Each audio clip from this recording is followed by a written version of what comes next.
Hey, welcome in, everybody. How are we? Thank you for being here with us on this day. Happy Monday. Hope you guys all had a wonderful Mother's Day weekend. You were able to do some things with family. We are ready to start off again with continuing our coverage of the Jodi Arias trial. Now, we're still in the phase of where the detectives, law enforcement from all the different agencies involved are rolling out all of the evidence. And we're going to pick up here today talking to, they're interviewing a new detective. And we'll get to that right here. Record will show the presence of the defendant and all counsel. The jury is not present. Counsel, you wanted to speak before we brought the jury in. Judge, we're requesting a stay. We had state requested proceedings. And if I may approach. You may. This was e-filed this morning. This relates to any potential aggravation phase that may be forthcoming in this trial.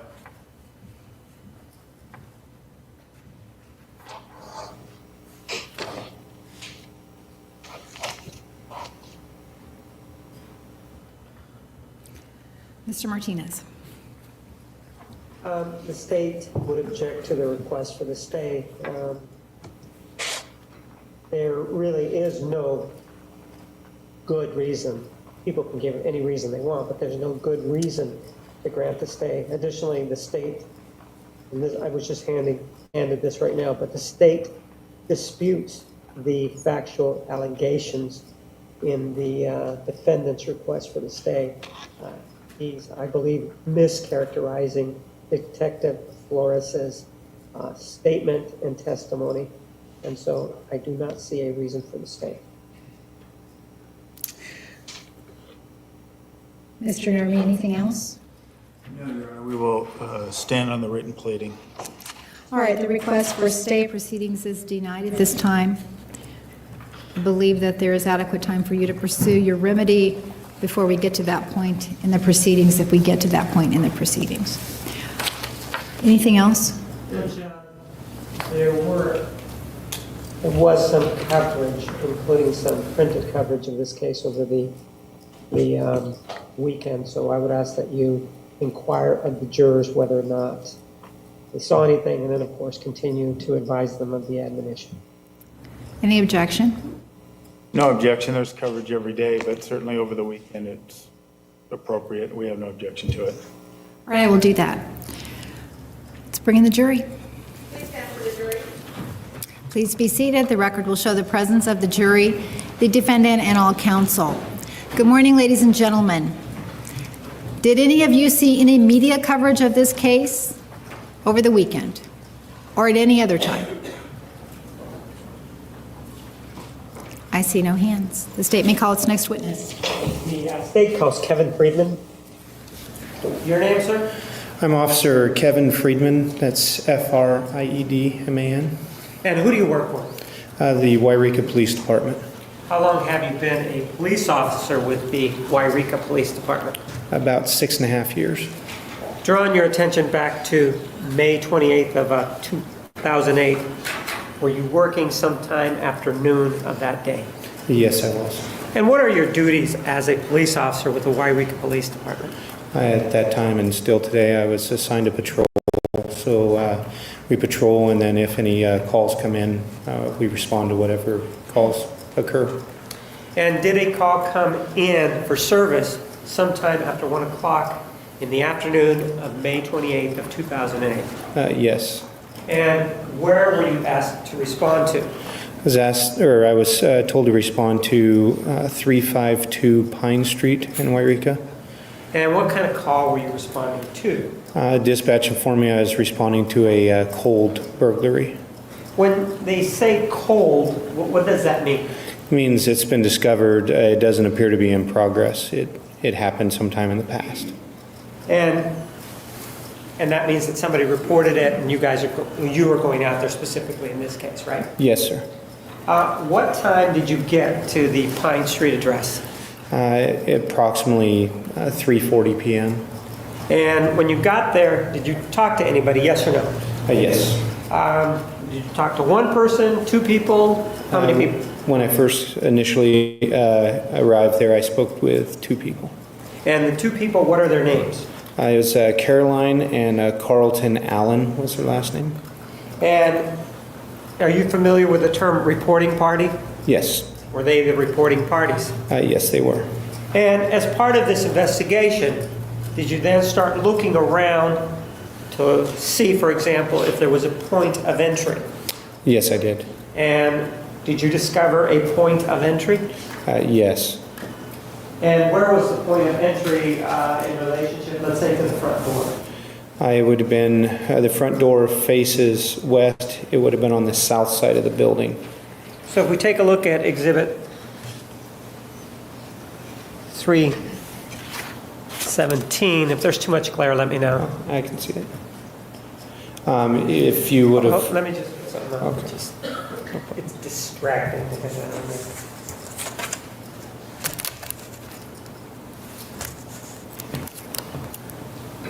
know. All right. in relation to this picture of the front door, you would go to the right, you'd walk around to that side of the building to the right of this. So is it on this side or is it on this side? It'd be on the other side. Yes, yes, the way your pen is pointing. And what kind of door was it? It was a exterior door that led to an enclosed patio or porch area. And in terms of the door, describe the security or locking mechanism associated with it. When I found the door, it appeared to have a doorknob on it or something like that. Upon inspection, it was more of just a handle. There was no actual latch mechanism to the doorknob. So the doorknob is just something that can never be locked, right? Yes, it appeared that way. And so how does that door get locked? There was there was a cross, I guess I'd call it a cross bolt.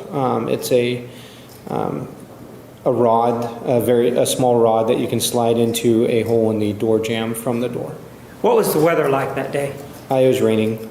And in terms of the rain in the area that you were looking at, was there any effect of the weather on the entry area? In other words, was it muddy? Explain to me what was going on. The outside, pretty much everywhere outside was muddy to some extent. Near that door, it was actually a thin layer of just very wet mud. And as you walked in, were you able to see any mud inside, or was there no mud inside? I believe we found some mud that had been carried inside. And why is it that you determined that this door that's to this direction of the evaporative cooler, why did you determine that that was the point of entry? It had been damaged and appeared to have been kicked in.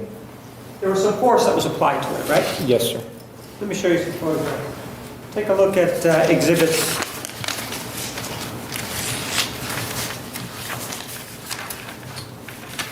332 through 337. See if you recognize this. Yes, I recognize those. Are those true and accurate depictions of the area showing the force entry into this home back on May 28th of 2008? Yes, they are.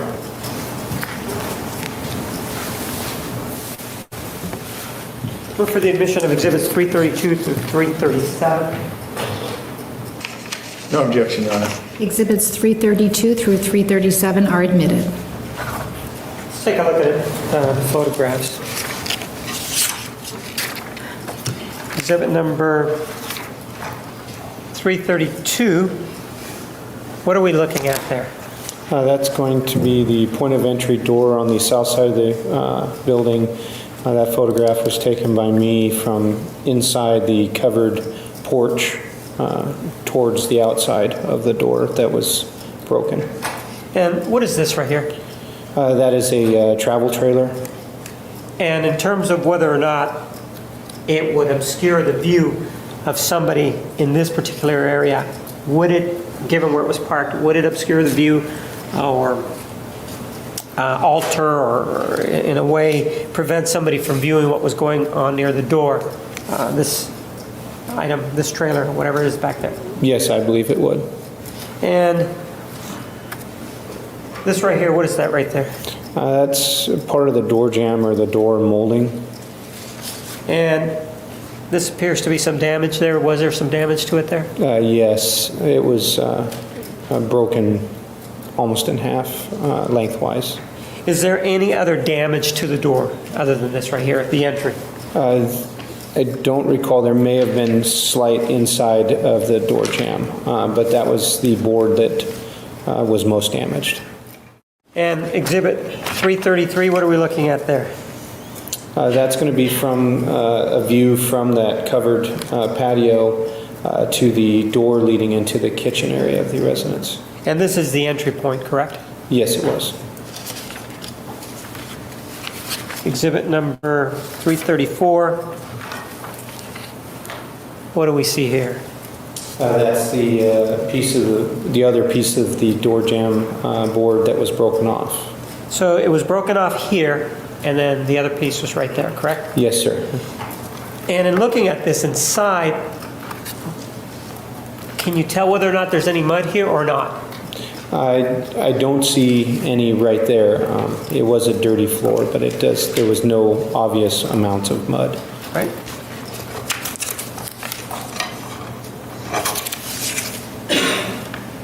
Exhibit number 336. What is that?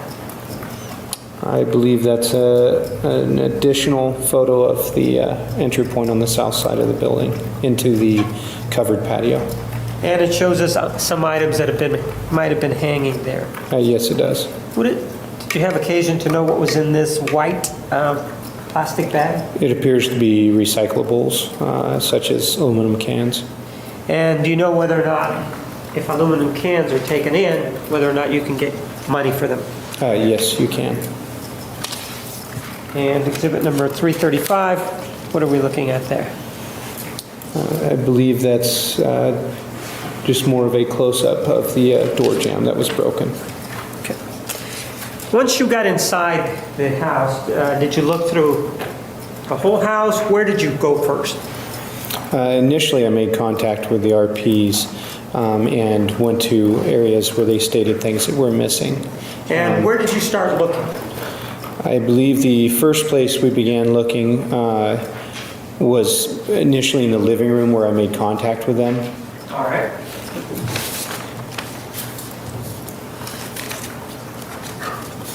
Let me show you exhibit number.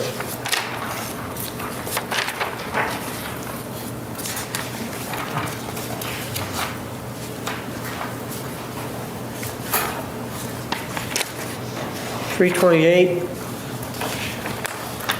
and 327. Take a look at those.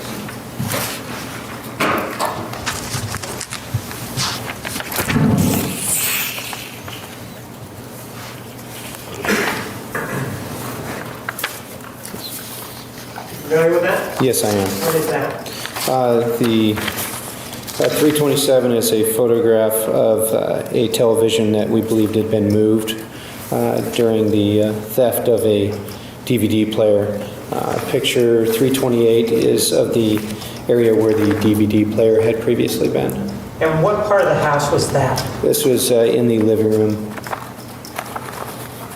Is this closer to the door or not? The front door. It's close to the front door, the door you showed a picture of at the beginning with the address above it. All right.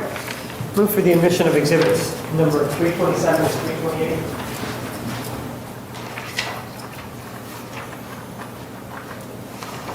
No objection. Exhibit 327 and Exhibit 328 are admitted.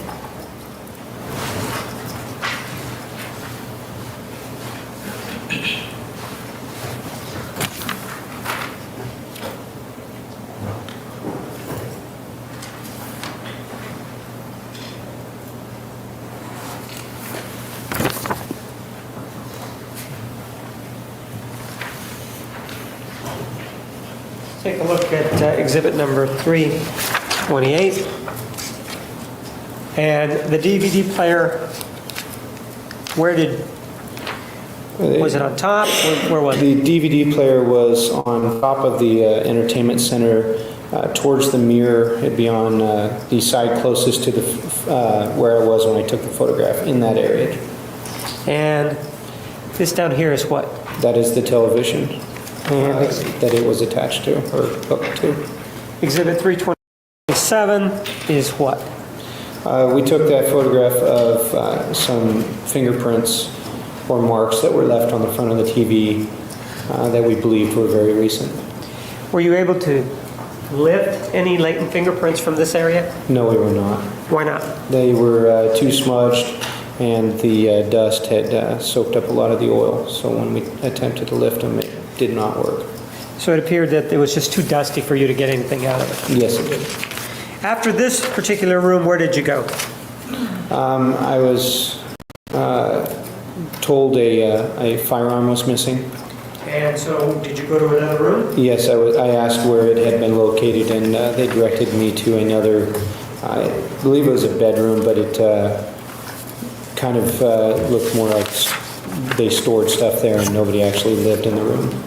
And taking a look at Exhibit 317, we've looked at something in the front room.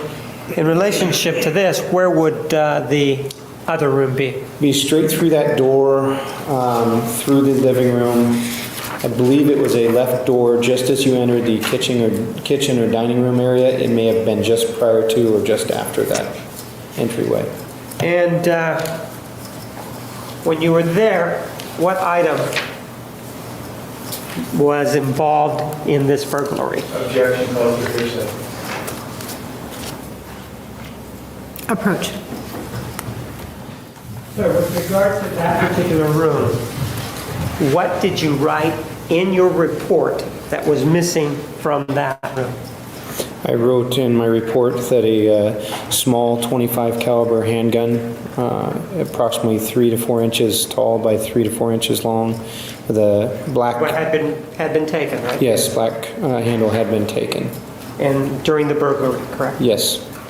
Take a look at exhibits 323 through 326 and see if you are familiar with what's depicted there.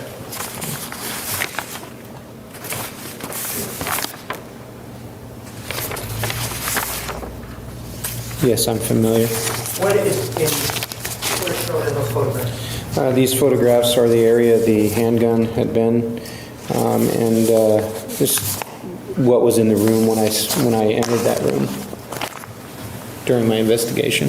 And you took these photographs back on May 28, 2008, correct? Yes, sir, I did. I move for the admission of exhibits 323 through 326.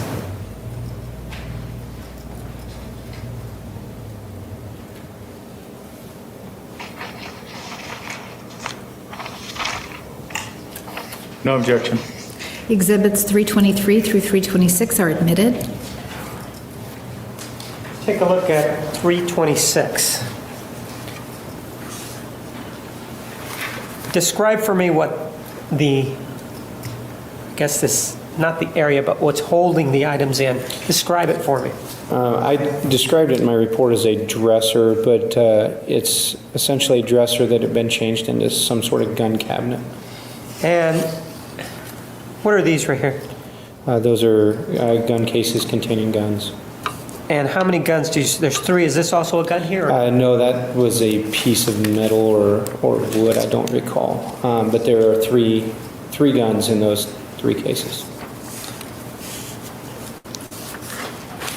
Exhibit number 325. We're looking at an area, yes or no, above the gun cases, correct? Yes, it's an upper shelf. And does this appliance or household item or storage area, does this have a door that closes this off? Yes, it does. It has Describe how front it's kept. Is it locked, not locked? Describe for me how that's kept. It didn't appear to have a lock. If I recall, it had a piece of string hanging from it. It may have been tied shut, but it was, while I was there, I was able to shut it, and it stayed mostly shut. So, but as you were standing there, did you see, for example, a lock to keep it locked or anything like that? Did not see any lock or outside latch. And you could close it and open it at will, I guess? Yes, sir. Did you attempt to get any fingerprints from this? I believe, I did not actually attempt in that room. Another officer worked that room Okay, for the fingerprints. I worked the main investigation. all right. Exhibit number 324, what are we looking at here? That is the top of that dresser or gun cabinet that the guns were in. And this right here is what? That's the doors. It does say Sonny Allen on there, do you see that? Yes, sir. And what are these items that are here? There was a large amount of quarters. It may have been some 50-cent pieces, but I do recall it's mostly quarters, a large amount of them on top of that dresser. And exhibit number 323, Yes, that's a closer photograph or a zoomed-in photograph of that exact area and the large amount of quarters sitting on top of the dresser or gun cabinet. so far, we've looked at the front room, there was one item reported stolen there, right? Yes, We've looked at this area here, and there was one item reported stolen there, correct? yes. While you were conducting this investigation, and you said you went out there at what time? It's approximately 3:40 p.m. 3:40? Let me show you a report and see if that's... You did go there at 3:40. Do you know when you received the call? Just according to my dispatch, I mean, I know it was approximately 10 minutes prior to my arrival. So it wasn't a long lag time or anything like that, correct? No, it was not. While you were there, was there somebody else that showed up? Yes, another officer. And was there somebody else who lived in that house that showed up? Yes. At what time? It would be a guess approximately 15 minutes after my arrival. So if you arrived there at about 3:40, 3:45, this other person would have arrived around 4 o'clock, something. Yes. And that person that arrived, what was his or her name? It was Jodi Arias. And is Jodi Arias in the courtroom today? Yes, she is. Tell me where she is seated and what she is wearing. She's seated near the defense attorneys. It's a greenish tan top with eyeglasses, brown hair. Your Honor, may the record reflect the identification of the defendant? Yes. So she showed up, and when she showed up, did you talk to her? Yes, I did. And did you talk to her about any items that might have been missing? Yes, I did. And first, tell us what she told you when she first got there. What did she say? She checked her room or living area in the residence and discovered some money was missing. So she went in, right? Yes, she entered. Did you go in there with her? I believe I was standing in the doorway. Right, so she went in there, and when she went in there, did you and she begin to have a conversation? Yes. Okay, what did she say to you, rather than telling me what? In summary fashion, what did she say? That a $20 bill and a $10 bill were missing from a short or small dresser or bedstand in the room. Okay, what else did she say? She also looked through all the drawers that were open. There was numerous open ones. Stated she didn't find anything else missing, and then she informed me that she had found her laptop and it had not been stolen. And where was the laptop? It was in the underclothes in a clothes basket. And did she tell you anything about why it was that the laptop was in this clothes basket buried underneath these clothes? She stated she had placed it there normally to keep it safe, so it would not be stolen. Let's take a look at exhibits 337 through 340.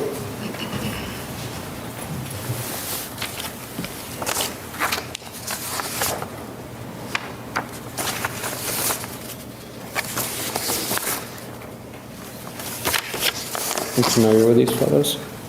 And these photographs, are they true and accurate depictions of the defendant's room as it existed back on May 28th of 2008? Yes. Move for the admission of exhibits 337 to 340.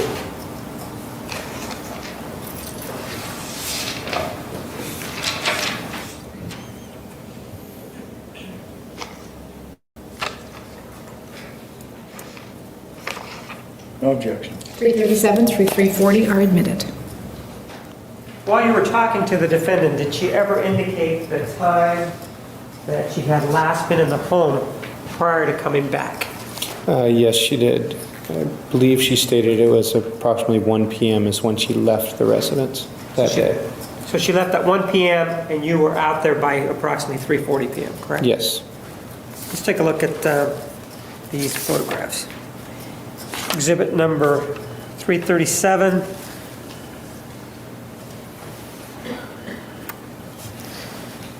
What do we see here? That is the dresser the money was on top of. This is where she claimed it was, that she Yes. told you that it was, Yeah, right? that she told me it was. And she told you it was how much money? One $20 bill and a $10 bill. And in terms of the drawers, this is how you found them, correct? Yes, it was. And what is this laundry basket? What's the significance of that? That's the laundry basket she indicated her laptop was hidden in. And appears that, did you actually see that the laptop was there or not? Did she go looking at it or not? I know she removed it while it was there. I didn't actually see it come directly out of the clothes basket. Exhibit number 338. What are we looking at there? That's a dresser also in her room. And this appears to only have one of the drawers open, right? Yes, I believe the top two were slightly ajar, but that one's actually open to where you can see in it. Were you able to look inside these drawers to see whether or not things were just disarrayed or thrown about inside, or were you not able to look inside? I looked inside some of them. A couple appeared to be in disarray, and a couple just appeared to have been open to be viewed. And exhibit number 340, what are we looking at there? It's another dresser in that bedroom. Let me focus it in a little bit.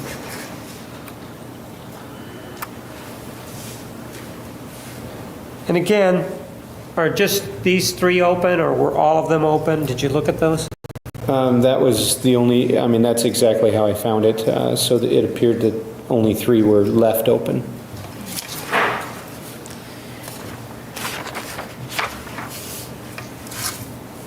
And exhibit 339, what are we looking at there? There was a file, a cabinet with the top drawer open. Was there another room where you went to look to see whether or not there, or to photograph because of an indication that something was missing? Yes, it was the main bedroom. It was on the far east side of the residence.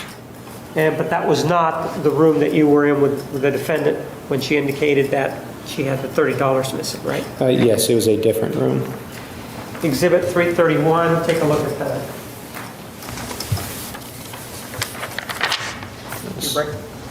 Yes, I recognize it. And is that the area in the room that you were looking at? Yes, that was a long dresser in the master bedroom. And is there a reason why you took this photograph? Yes, it was reported a stereo used to be at that location directly next to the TV. Okay. I move to the admission of exhibit 331. No objection. 331 is admitted. And this area here, correct? Yes, sir. So, as I understand it, from this room, there was one item taken, correct? Yes, sir. From the room with the guns, there was one item taken, a gun. Yes, sir. From the front room, there was one item taken, which was a DVD player. Yes, sir. And from the defendant's room, there was also one item taken in the form of money, right? Yes. So there was 4 rooms, 4 items taken. Yes. Have you ever responded to other burglaries during your career as a police officer? Yes, I've responded to many. Many? Could you put a number on them? Probably 50 to 60. Anything unusual about this particular burglary on May 28th of 2008? You believe was unusual? Yes, I believed it was unusual that small items worth money or money, for instance, the change was not taken. I also thought it was strange that only one of the firearms was stolen from the cabinet. I don't have any other questions. Thank you. Cross-examination. Morning, officer. Good morning. Not just one, but the one that was used in the death of Travis. Your report was taken on the 28th of May, 2008, correct? Yes. Okay. And we spoke a while back, and you had told me that there was a rash of burglaries in the Wairika area around that time. Do you recall that? Yes. Could you explain that to us? There had been more than usual. We're a small town. There had been, a rash of burglaries in our town could be 2 or 3 in a row. Okay. We had a few burglaries around that time, yes. Okay. And we're talking, just so we're clear, we're talking home burglaries, correct? Yes, residential. Yes. Okay. Now, specifically drawn to your attention to the call you responded to on the 28th to the Allen home, you mentioned a couple things. You mentioned that there was mud carried inside. Where was that, if you recall? I don't really recall much. Like I said, it was on the back patio. There was a decent amount of dirt. There appeared to be some sort of wet mud directly inside the door and on the outside of the door. Okay. So when you say carried inside, was it further inside the home or just near the door? I did not see any past that, maybe first couple feet into the covered patio. Okay. And we're talking, when you see you use the word carried, do you mean carried by footprints? Yes, Okay. yes, a scuff mark that appeared to be a footprint. Yes. Okay. Now, the other thing you were asked about, you were shown what appears to be a garbage bag full of aluminum cans, and you were asked if that was worth any money. Yes. Recall that? Do you have any idea what the going rate for recycled aluminum was in Wairika at that time? No, I do not. Probably not very much. I really couldn't say. Okay.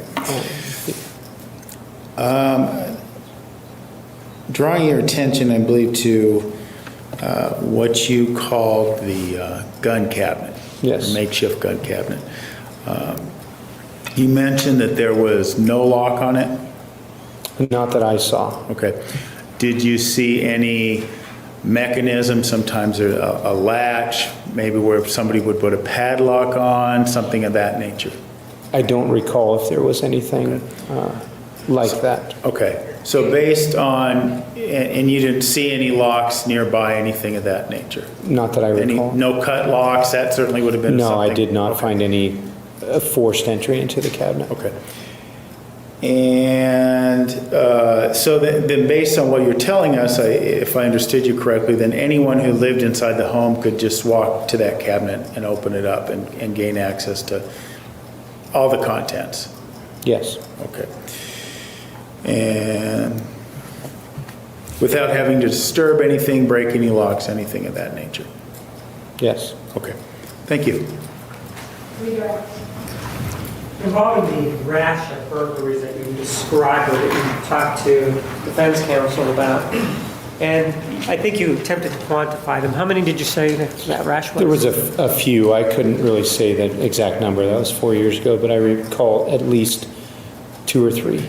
And of the rash of burglaries that you just talked about and that you went out to, were they as unusual as the burglary that had taken place on Pine Street, or the alleged burglary on Pine Street? No, they were not. Why? How were they different, and why do you say that they were different?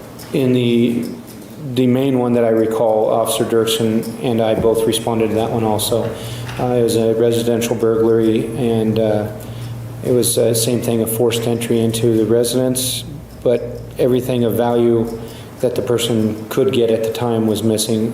There was at least 4 or 5 guns or firearms taken from that one, and it was, I believe, every firearm in the house in that location. One of the other things that you were asked about was whether or not the gun cabinet had a locking mechanism in there, correct? Yes. In terms of the handguns that we saw standing there, were they bolted down, or could somebody just have come in and taken those just like they took the .25 caliber? They were just set inside the cabinet. I don't have any other questions. Any questions from the jury? It looks like we have one. Any other questions? Counsel, please approach. Thank you. You may step down. The state may call its next witness. Calls Esteban Flores. Detective, you are still under oath. Do you understand? Your name, sir? Esteban Flores. And you're saying the individual who testified previously, correct? Yes, I am. Did you have occasion, as part of the investigation in this case, to travel up to Wairika, California? Yes, I did. And as part of that travel, did you have occasion to come in contact with somebody by the name of Jodi Arias? Yes. And did you have occasion to come in contact with her after she had been placed under arrest? Yes.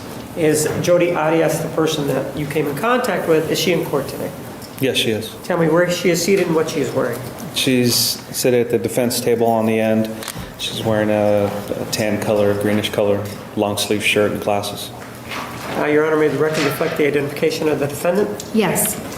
And as part of the investigation, did you have occasion to sit down and talk to the defendant about the killing of Travis Alexander? Yes, I did.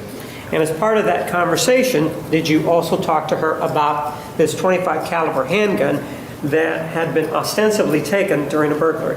Yes. Exhibits 343, 344, and 345. Do these contain the excerpts of your conversation with the defendant involving the alleged theft of the .25 caliber handgun? Yes, they do. I move for the admission of exhibits numbers 343, 344, and 345.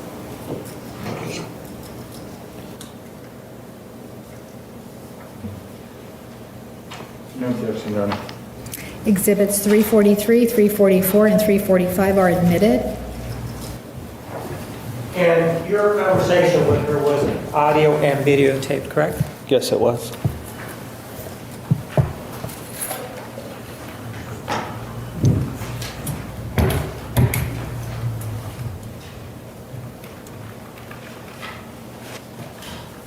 This is exhibit number 343. The record check shows you that you guys reported a gun stolen. 25 auto. Just happens to be the same caliber as the weapon used to kill him. A .25 auto was used to kill Travis. Yeah, along with multiple stab wounds. Let's take a viewing of exhibit 344.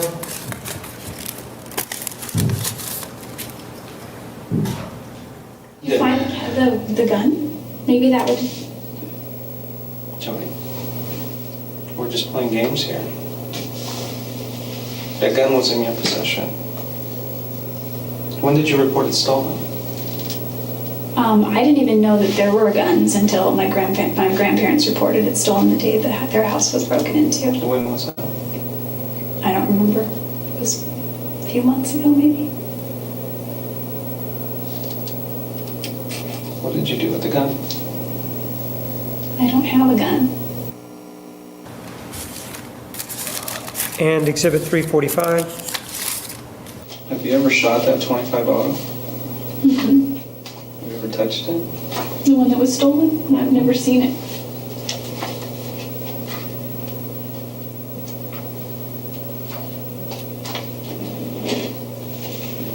My grandpa said it looks like a toy one. I don't know what a .25 looks like.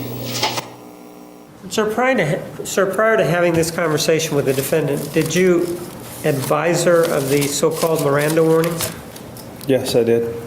And those were also audio and video, correct? Yes. Let me show you Exhibit 346. Is this the portion of the statement that contains your advisement to her of her Miranda rights? Yes, I believe so. And was this, again, part of the same conversation that we've just taken a look at, those 3 excerpts? Yes. And that was back on July 15th of 2000, I'm sorry, yes it is, 2008. 2008, yes. And where was this, in Wairika? In Wairika. Move for the admission of Exhibit 346. No objection. 346 is admitted. And you're considered under arrest or detained, you're not free to go. And I'm a police officer, I have to read you your rights, okay? I'm sure you've heard them on TV, you know, I have to read them off this little card here, but they're pretty much the same, and I'll explain them to you as we go, okay? Let's see. This is July 15, 2008, correct? Yes. Let me see what time it is here. It's 10:01. Morning. This is case number 2008-161-0844. Okay. You do have the right to remain silent. Okay. Anything you say may be used against you in a court of law. You have the right to the presence of an attorney to assist you prior to questioning and to be with you during questioning if you so desire. If you cannot afford an attorney, you have the right to have an attorney appointed for you prior to questioning. Do you understand these rights? Yes. And what I'm going to do is just ask you some questions, ask you what you've been doing, you know, certain dates, what you were up to. Yeah. You mentioned you were traveling on some of these dates. I travel. I want to kind of clarify some of these things. And, you know, if there's a question that you don't want to answer, you don't feel comfortable, you can say no, you know, or, you know, you can elaborate as much as you want. It's completely up to you. It's at your speed. I don't have any other questions at this time. Cross-examination. Moment, Your Honor. What I'm about to hand you is Exhibit 252. For the record, that is a transcript of the interview you had with Ms. Arias on July 15th. If you need to refer to this, please let us know.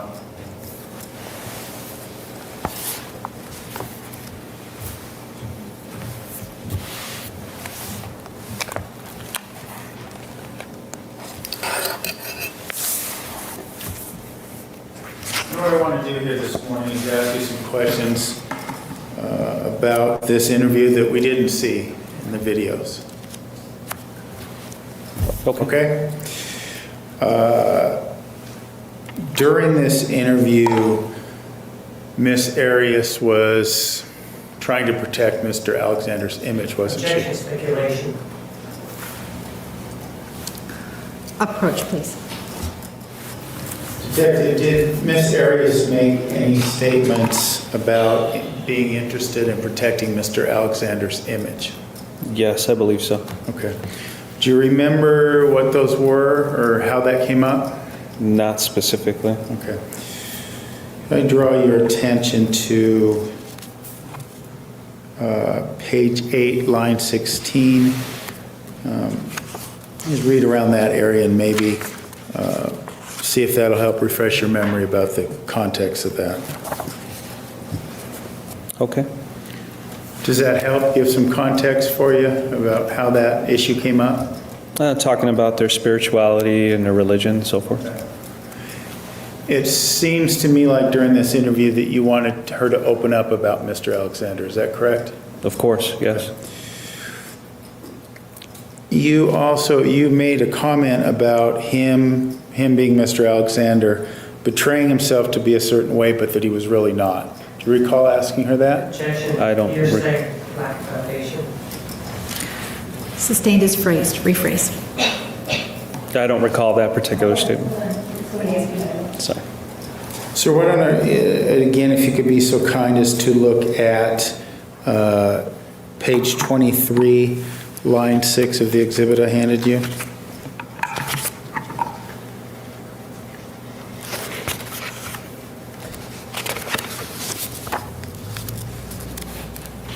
What line again?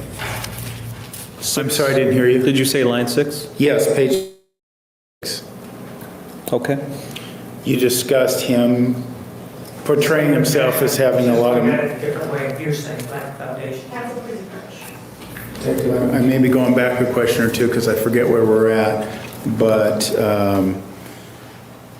having read that, do you recall making the question or comment to Ms. Arias that Mr. Alexander portrays himself a certain way, but he's really not? Yeah, I do remember something similar to that, yes. Okay. Her attorney is just not. It's like he's not even paying attention to what's going on in the trial. And one of the examples it appears you use is that he portrayed himself to have a lot of money, but he didn't. Is that, you recall that? Yeah, I believe so. Okay.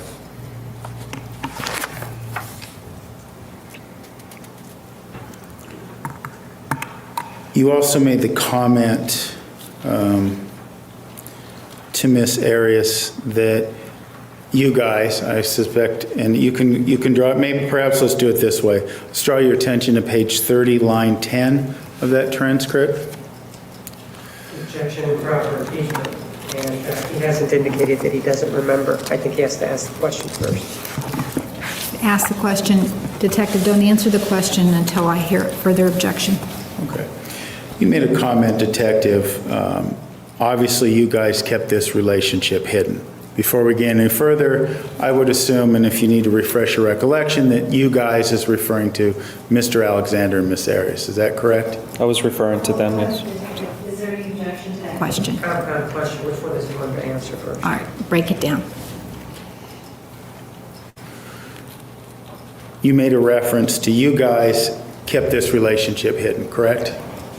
Yes. Okay. Do you know to whom that you were referring when you said that? To Miss Arias and Mr. Travis Alexander. Okay. And you said you guys kept this relationship hidden from everybody else because nobody really knew about it, right? Yes. Okay. You also made the comment that maybe you were going there just to talk to him, have a good time, and something got out of hand, correct?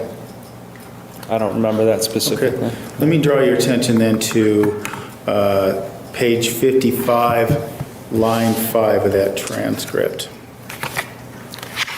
Now, do you recall saying that statement? As far as this transcript says, yes. Yeah, okay. Well, you're not disputing that. It's something very similar to that, right? I'd prefer to see the video if you had Okay. it, because Okay. that way I would know exactly what I was saying. I don't know who prepared this transcript. Okay, we can do that later then. Do you recall saying to Ms. Arias, you don't look like the person that would plan something like this, you're just not that person? Do you recall saying that? That sounds familiar. Relevance. That sounds familiar. Okay. I believe that's all the questions I have for now, Judge. Thank you. Redirect. Sir, these are these are statements that you made, right? Yes. And with regard to the last statement, for example, was that your belief or was that a technique? It was a technique. And what was it that you were trying to get as part of your investigation here? I was trying to get the truth from Miss Arias. In other words, as to whether or not she had killed Mr. Alexander, correct? Yes. And so when you said to her something about you guys kept it hidden, was that part of the technique? Yes. And this issue about whether or not his finances were an issue, again, was that a technique? Yes, it was. And in terms of how the crime was planned and who did what, was that also a technique? Yes. I don't have anything else. Any questions from the jury for this witness? Thank you. You may step down. Mr. Martinez. State calls Michael Melendez. Okay, now we're going to move on to the next one, which is Detective Melendez, I believe is his name. Let's pull this up.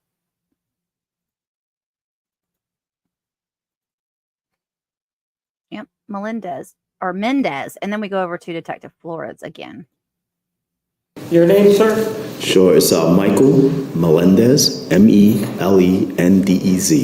And who do you work for? Mesa Police Department. Record Wait. will show the presence of the defendant and all counsel. The jury is not present. Wait, that's not the same guy that we watched already, is it? Oh, I'm getting confused. I'm starting to sound like Nermi. Let me do the other one, and I'll figure it out between now and then. I think that's the same one though. This is day 5. Detective Flores, do you understand? Yes, I do. Your name, sir? Detective Esteban Flores? And yesterday we were talking about the statement that you had with or the telephonic conversation that you had with the defendant on June 25th of 2008, correct? Yes. And during that time, did you and she discuss her knowledge of the PIN numbers used by Mr. Alexander? Yes. And does Exhibit 295, clip number 23, include that portion of the conversation? Yes. Move for the admission of Exhibit 295. May we approach? You may. 295 is admitted. Never give you his voicemail from his phone? No. Did you ever obtain it at any time? I didn't have it, but he had one PIN number that he always used, and that was 1220. I don't know if that was his voicemail PIN number too. Oh, and he had a garage PIN that I have too, which is different. His 1220 was his PIN for his ATM, because there were many times when he gave me his card to go get money. You think he had his phone as well? It's possible. I don't know what kind of. I mean, mine's not password protected. Oh, mine is password protected. Mine before it wasn't. So so the one for his ATM was Joseph Smith's birthday, so that's how I always remember that. And then he gave me the garage PIN number, which was 0187, and I think that was Chris Hughes' birthday. Oh. Sir, as part of this investigation, were the police able to learn whether or not there were any roommates that Mr. Alexander had? Yes, he had 2 roommates at the time. And with regard to those 2 roommates, what are their names? I cannot remember their names off the top of my head right now. Do you know Zachary Billings? Do you know Yes, Zachary Billings. And Enrique was the other one? Yes. With regard to those 2 individuals, did the police investigate their whereabouts at the time that this crime occurred? Yes, we did. And were you able to establish where they were at the time that this crime occurred? Yes. And were they associated in any way with this crime pursuant to your investigation? They were not. Sir, did you have occasion to view the Inside Edition interview that the defendant gave in September of 2008? Were you able to view that? Yes, I was. With regard to that, were you able to listen as she discussed the issue of whether or not she had killed Mr. Alexander? Yes. And also whether or not any jury would convict her? Yes. Are those 2 excerpts, exhibits number 247 and 248? Yes, they were. I move for the admission of exhibits 247 and 248. May we approach? You may. Exhibits 247 and 248 are admitted. Let's go listen to exhibit number 247.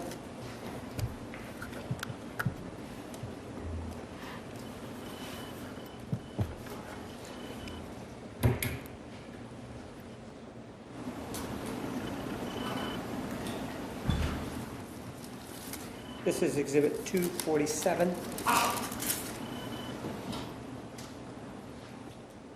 I understand that all of the evidence against me right now is very compelling. What really happened in there? In a nutshell, 2 people took Travis's life, 2 monsters. You did not shoot Travis. No, I've never even shot a real gun. You did not stab him 27 times. No, that's heinous. Or I've never. slit his throat from ear to ear. I can't imagine slitting anyone's throat.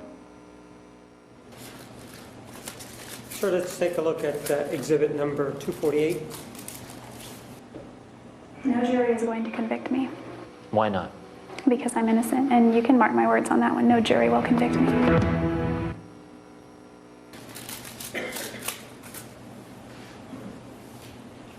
I don't have any other questions at this time. Cross-examination. You may. I know some of you guys don't like the voice of the other attorney, of her other attorney, but I will say that I just like that woman attorney better than I like Nermi. This right here, the picture of the woman they're showing, that is Jody's mom. Hello again, Detective. Hello.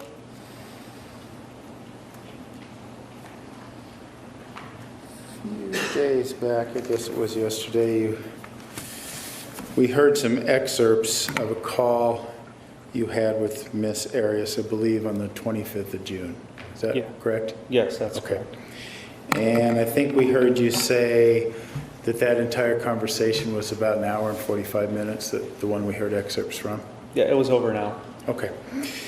And during that phone conversation, you talked to her about how prior to her move, remember there was discussion about her move in April of 2008? Yes. Correct, okay. And during that discussion, you talked about how she talked about how she lived with Mr. Alexander for 4 or 5 days. Do you recall that? Yes. Okay. Was that anything you discussed with Mr. Alexander's roommates? Do you have any knowledge if they knew about that or not? No, I did not ask them about that. Okay. And during that same line of questioning, I guess, when she talked about moving back home to Wairika, there was some discussion about phone calls or phone contacts she had with Mr. Alexander subsequent to moving back to Wairika. Do you recall that?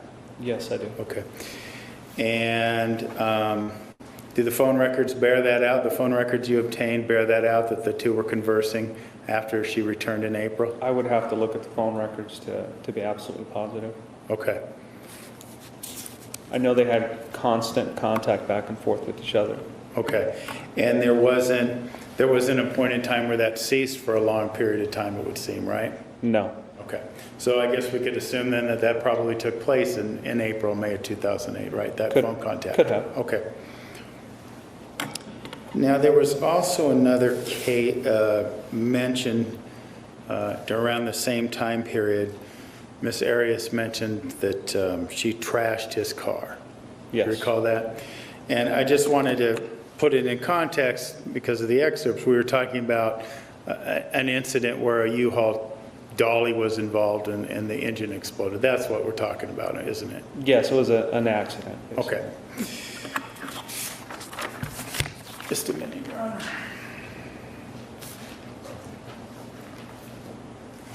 I want to talk to you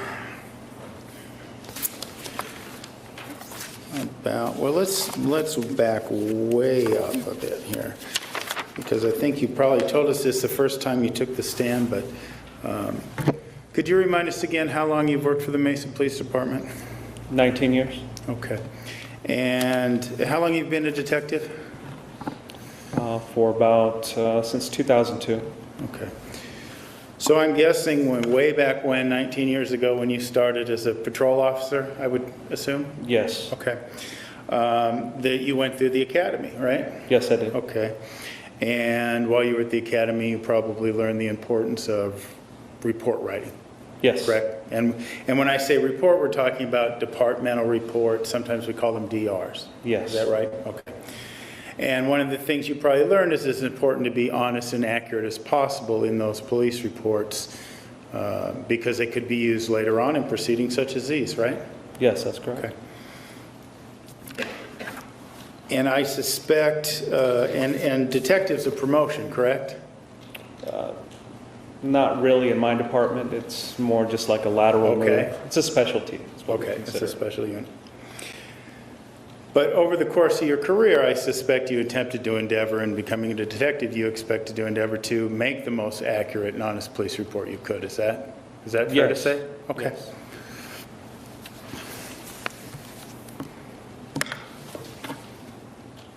Have you reviewed your police report recently, Detective? Within the last few weeks, yes. I Okay. have. Well, let me maybe get a copy of it for you. Your Honor, if I may approach. Yes.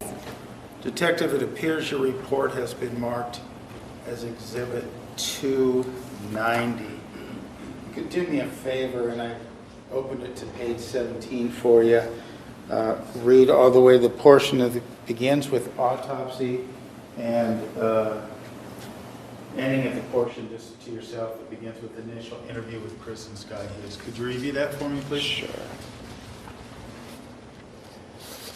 You said beginning with autopsy?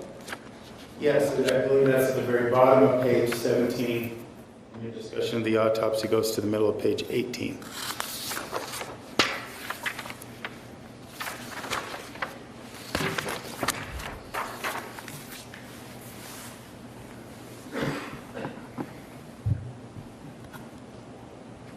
Okay. All right. And based on what we read there, it appears that you attended the autopsy of Mr. Alexander on 6/12 of 2008. Is that correct? Yes, that's correct. Okay. And just so we're clear as well, I see on your report Hearsay, improper impeachment. State your question. it appears you authored your report on August 27th of 2008. Is that correct? Do you still have an objection? Not for that. All right, you may answer. Yes, August 27th. Okay. And just so we're clear, is that the day you wrote it, or do you is that the date it's finalized? How does that work? That's the day it was, this section of the report, or this portion of it, was entered into our report management system. Okay. So prior to writing a report, you take notes, something of that nature? Yes, yeah. Okay. And then you get together at a certain point in time and put it together? Yes. And the final draft, so to speak, is what we're talking about of 8/27/2008? Yes, and it gives it that timestamp of Okay. when it was finally entered. All right. And in that report, you communicate, or it seems like you learned the fact that Objection, hearsay, is going to pull from the report, improper impeachment. Restate your question. I hadn't finished it, but it appears that you came away from that autopsy with the knowledge, or with the belief, that Mr. Alexander had been shot first. Is that correct? Yes. Okay. And you base that on your conversation with Dr. Horn, excuse me. With my observations through the observation window, and also with a small conversation with the doctor. Okay.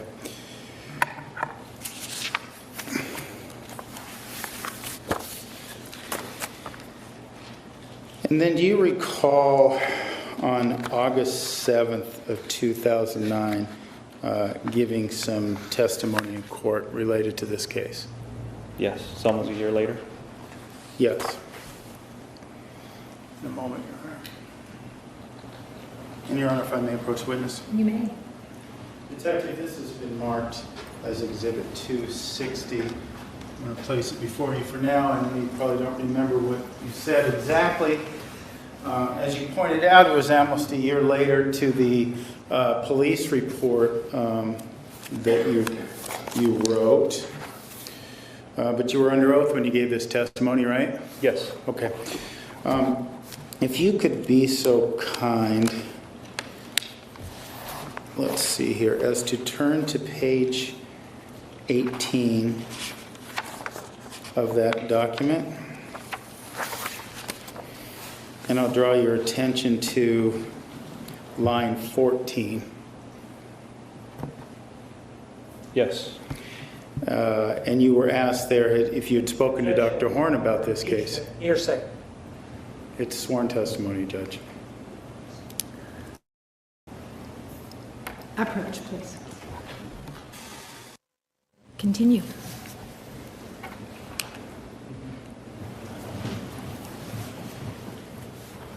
You were asked if you, on that day, you were asked if you had spoken to Dr. Horn about this case. Is that correct? Objection, improper impeachment. Overruled, you may answer that question. Yes. Yes. And you recall the answer you gave? I stated I did. Okay. And when did that conversation take place?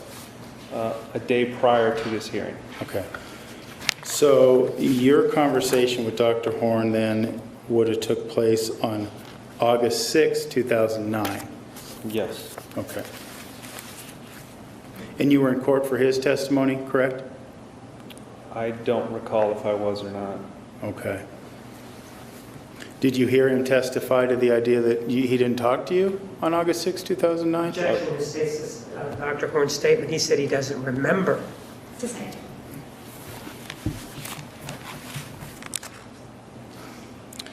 All right, so your testimony was that you spoke to Dr. Horn one day before you gave this testimony. Are you talking about this testimony here? Yes. Not testimony today, but testimony here. Yes, sir. Yes. Okay.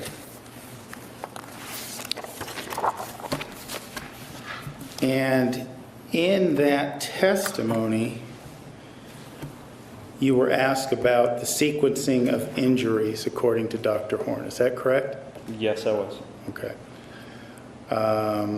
And you were asked about, in terms of sequencing, which came first? Which wound came first, correct? Yes. Okay. And you recall what your answer was? I answered that the gunshot was possibly first. Okay.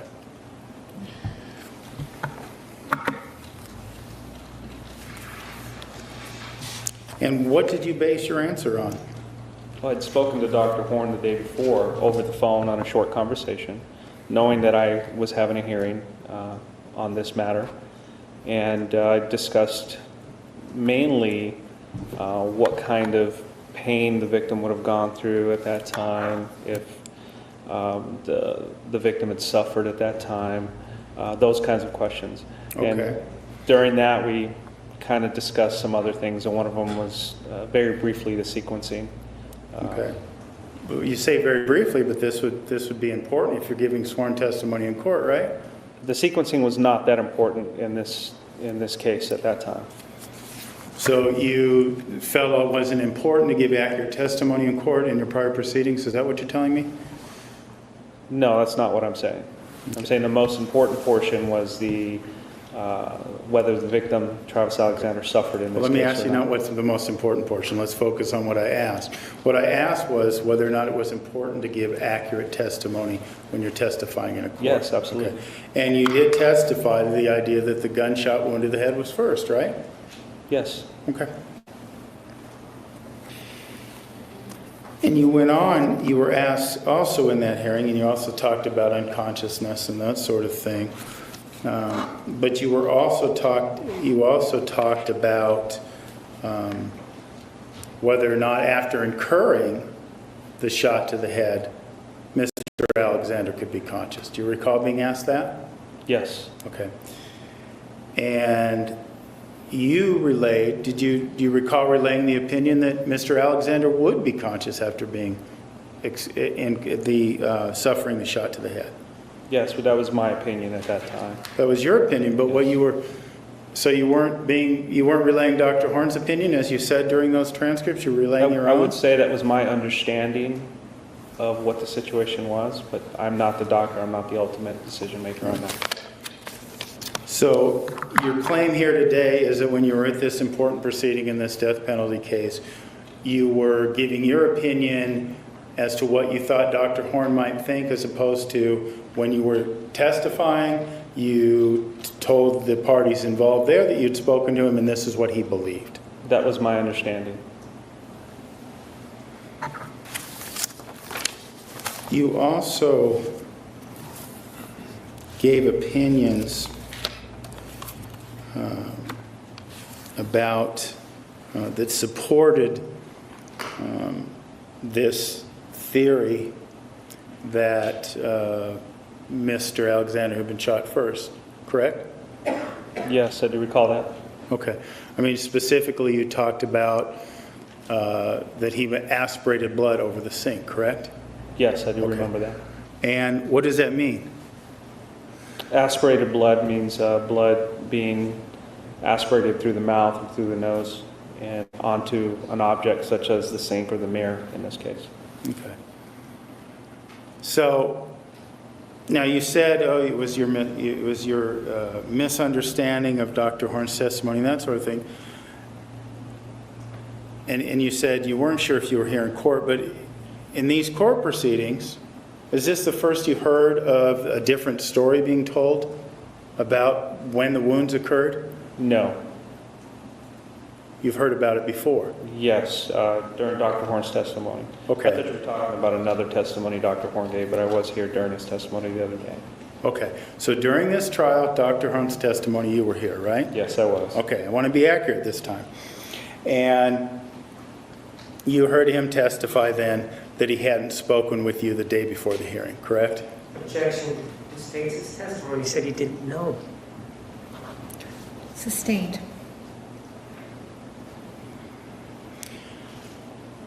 You heard him also testify that says some of the things that we just talked about not losing consciousness, how that was something that he would never have said. You heard him say that? Yes. Okay. But that's what you testified to at the hearing? Yes. Okay. And so this change of story is something that you first heard about at trial? No, it's not the first time I've heard of it. Okay. When was the first time you heard this story changed? I don't remember. It might be several months ago or a year ago. What was the context? I don't recall exactly, but I know Dr. Horn had gone and given an interview, I guess, with you and defense counsel, and something came out to me informing me of what he stated during the interview. Okay. Did you make any attempts to correct the mistaken testimony you gave in 2009? No, because I told the truth and spoke to what I believed at that time. I'm not about to change my testimony. But it was inaccurate. It was not inaccurate, it was mistaken. Mistaken. And that's my mistake if I mistook his words or misunderstood him, but I am not a doctor and I'm not about to give testimony on experience of a doctor. I'm not saying you're a doctor, detective. I'm not saying that at all. But I'm saying, and we just talked about it, about the importance of giving accurate testimony. And in this hearing, you were asked specifically, if you talked to Dr. Horn, you said yes. You were asked if Dr. Horn had an opinion of the sequencing of the injuries. Right? Yes. Objection, that's the answer. Overruled. They didn't ask you, what do you think, Detective Flores? What's your medical opinion? They didn't ask you that, did they? No. They asked you, what was Dr. Horn's opinion? And that's a pretty simple question, straightforward, right? Yes. Okay. And so what you're telling us today is that you substituted your judgment for his? Is that what I'm hearing you say? No, if I gave that testimony, it was a misunderstanding of what Dr. Horn told me.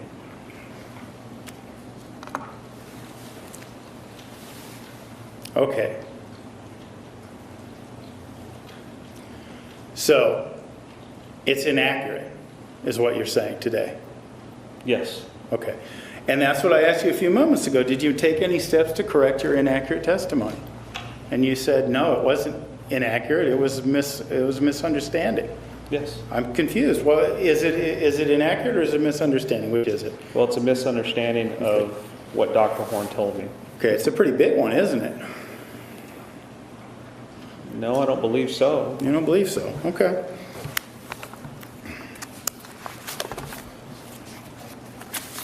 Judge, if we could take a break at this point in time. Yes, ladies and gentlemen, we're going to take the afternoon recess at this time. Please be back in the designated area at 10 minutes after 3. Please remember the admonition. You are excused. Counsel, approach for just a moment. Record will show the presence of the jury, the defendant, and all counsel. Mr. Nurmi, you may continue with cross-examination.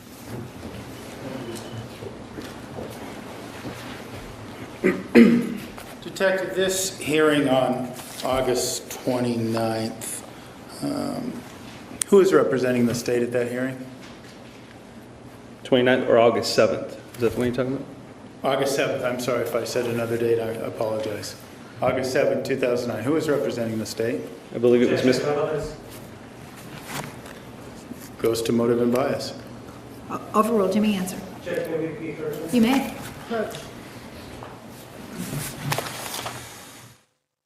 Who was the prosecutor? Who represented the state at that hearing? It was Mr. Martinez. Okay. And earlier, you testified that you said it was a misunderstanding or your mistake. Your testimony that day was a mistake, right? No, my testimony was a mistake. The portion of sequencing was a misunderstanding I had with Dr. Horn. Okay.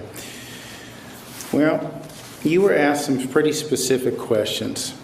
You were asked if it was Dr. Horn's opinion that this rendered the victim unconscious, or did he still remain conscious? That's a pretty specific question, right? Yes. And you answered, he said it would have possibly rendered the victim unconscious, but definitely could have been conscious, correct? Yes. Okay. You also said, or you were asked, but in the circumstance based on all the other injuries, it was his opinion that it did not render him unconscious, correct? Yes. Okay. And you say that you misunderstood that, you misunderstood Dr. Horn. That's your testimony here today, right? In the conversation I had with him prior to that hearing, I had spoken to him regarding the anguish, the amount of pain, the suffering that Travis would have gone through that day. I'm going to object. It's non-responsive in 403. Sustained. Can you repeat the question? I'm asking that you're claiming that what you said in that was a misunderstanding of Dr. Horn's, your conversation with Dr. Horn. Yes. That's what it was. Okay. Yes, it was. And, we've seen Ms. Arias have interviews on television. You gave one as well, didn't you? Yes, I did. Okay. And do you recall who that was for? I believe it was CBS. Okay. And from my recollection, you would probably know better than I, but that appeared to be a pretty lengthy interview. Is that correct? Hour or so, maybe. Over an hour, yeah? Yes. Okay. And in that particular occasion, you offered the same theory that Mr. Alexander had been shot first. Is that correct? Yes, it is. Okay. And you did that on a couple of different occasions. Is that right? Yes, that's what I believed. Okay. And so, but this was based on your misunderstanding of Dr. Horn. That's what you're telling us, right? Yes. Okay. And so you repeated this misunderstanding. You put this misunderstanding first in your police report, right? Yes.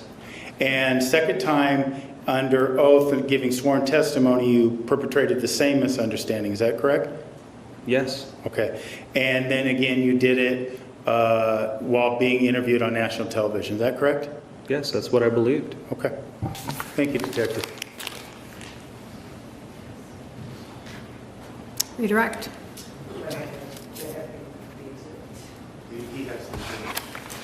Sir, with regard to the police report that was shown to you in terms of the sequencing of the shots, take a look at it again and see whether or not anywhere in Exhibit 290, starting with DA 00018, and then going to the previous page, which is 17, whether or not you ever indicate a sequencing of injuries, ever.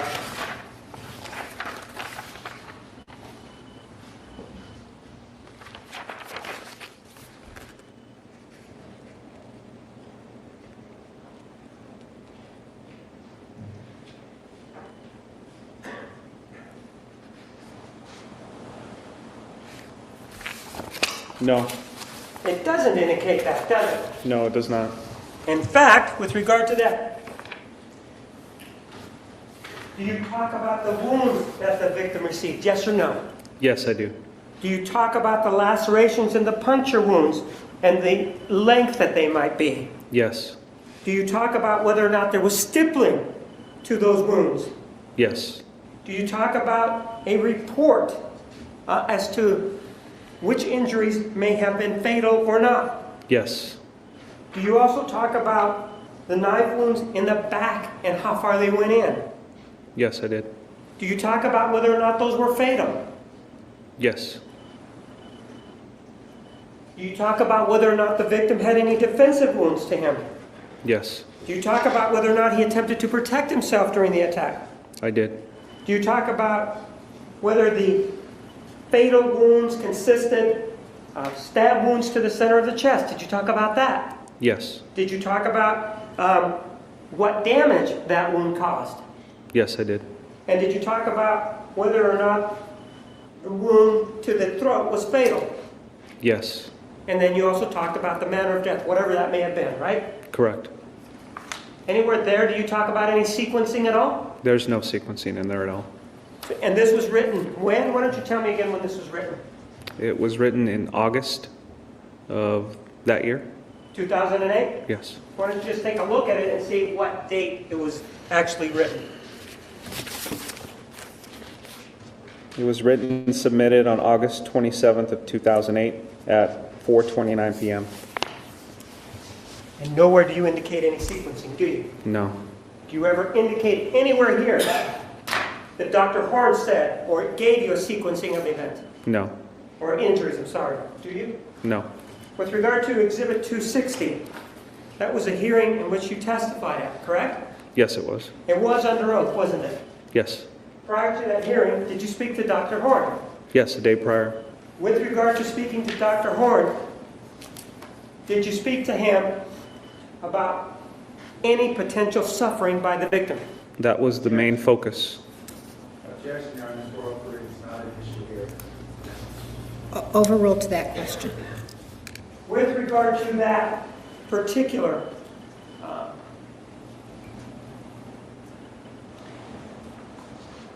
conversation that you had, and the defense attorney, was it somebody else at that time? Yes. And there was Yes. Yes, it was. And there was more than one, wasn't there? Yes. And with regard to that, you were asked about Dr. Horn. The question was, he did indicate that he was not certain as to which came first, correct? Correct. And you were asked as to which injuries the belief was came first. Do you remember being asked that? Yes. And do you remember then that the defense attorneys objected because you didn't know what you were talking about? Do you remember that? Objection, relevance. Overruled. Do you remember them objecting to foundation because you didn't know what you were talking about? Yes, I do remember that. Are you a medical doctor? No, I'm not. But you were allowed to testify anyway, right? Yes. Because of the type of hearing that it was, wasn't it? Yes. And was it your understanding, just your understanding, that whether or not hearsay was allowed at that hearing? Objection calls for legal conclusion. Question was his understanding? His understanding. Overruled. Yes. And could you tell us what you thought Dr. Horn had said?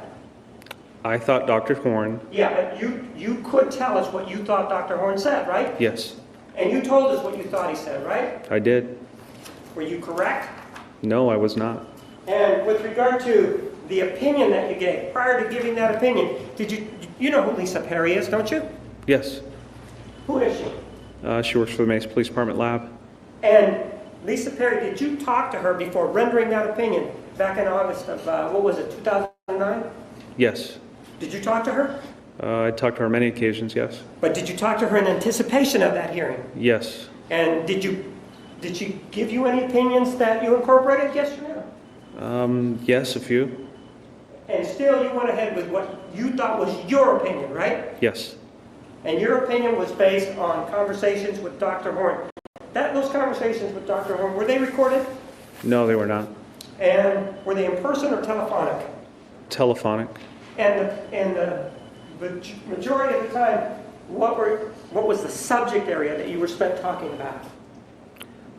The suffering of the victim. Did he ever write anything to you, giving you the sequence of events? No, he never did. Did you ever see anything written by him indicating anything of the sequencing of events? No.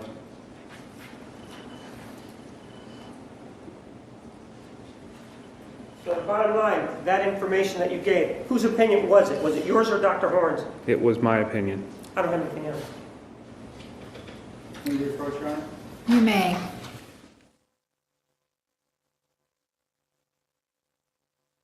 Are there any questions from the jury for this witness? You may step down. The state may call its next witness. The state calls Jody.